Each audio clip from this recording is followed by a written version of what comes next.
что Светлана не то Васильевна, тебе будет, гадина. а расскажите за танкиста, которого спасли. За танкиста, да ой, господи, там все в Новосветловке знают.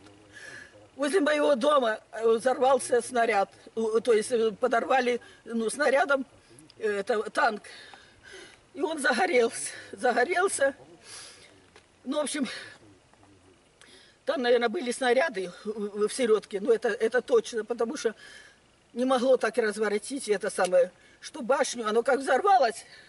Мы думали, земля уже взорвалась, а мы уже кто знает где. Ну, представляете, снаряды все взорвались. Там такой был взрыв, что, ну, в общем, короче говоря, что потом, как я выглянула в окно, вот на танке башня, и вот это же, ну, дуло или как, я же не знаю, что оно там называется.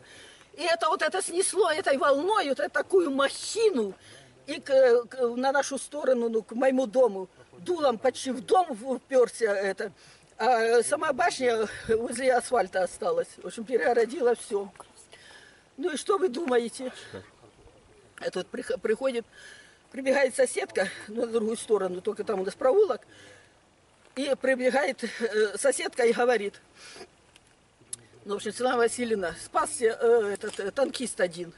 Обгорел сильно, но спасся. Танкист ополченец, да, это ополченец. Но мы даже не знали тогда, что это кто и что он говорит. Она говорит, он забежал, трусится весь. Ну, если, естественно, что тут палец или где-нибудь обожжешь, да как больно, а он весь как головешка. Ой, боже мой. И мы бегом из-за этого. Ну, в общем, прибежала туда, в Танин дом. А он стоит передо мной, вот так трусится.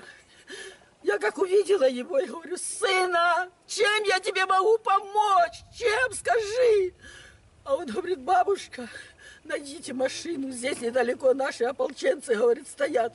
Отвезите меня до них. Я говорю: сына, сейчас я сама за рулем. Сама говорю это самое. Сейчас машину подгоню, я тебя вывезу отсюда, вывезу. Ну и что, повернулась, побежала, скорее это. А потом иду и перешагиваю, это ж, думала по этой вот стороне, потому что на асфальте, на весь асфальт посередине танк этот обгорел. Его ни с той стороны не объедешь, ни с этой стороны не объедешь. А тут так понад заборами можно было проехать. Я так и хотела сначала. Вот, а потом перешагиваю, это ж дуло, это что упало дулом ко мне к дому.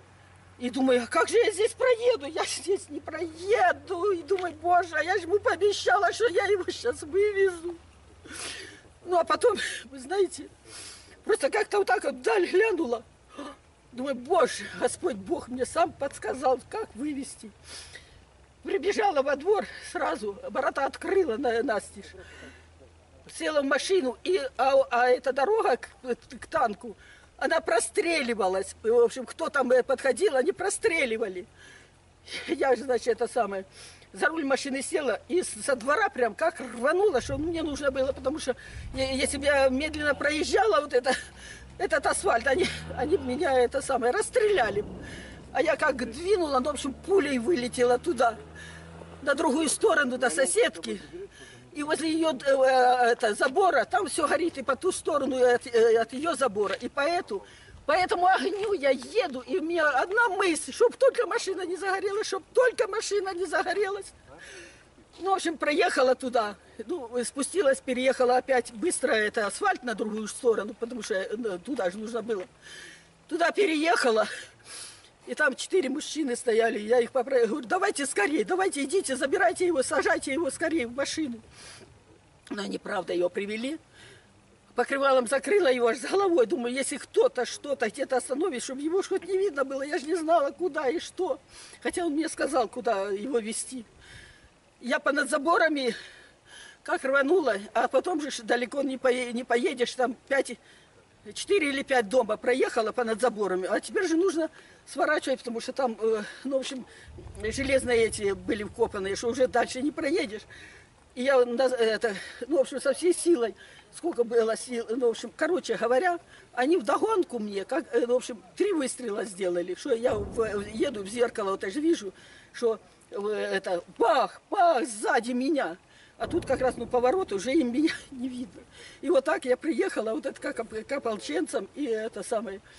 Туда тоже подъехала, они говорят: бабушка, что у вас, говорит, вы что, до такой скорости, мол, ехали. В общем, короче говоря, я говорю: вы загляните, он там, вашего раненого приехали. Они как глянули, танкисты, говорят: Юра, ты? В общем, короче говоря, потом на другой день я к ним туда тоже поехала.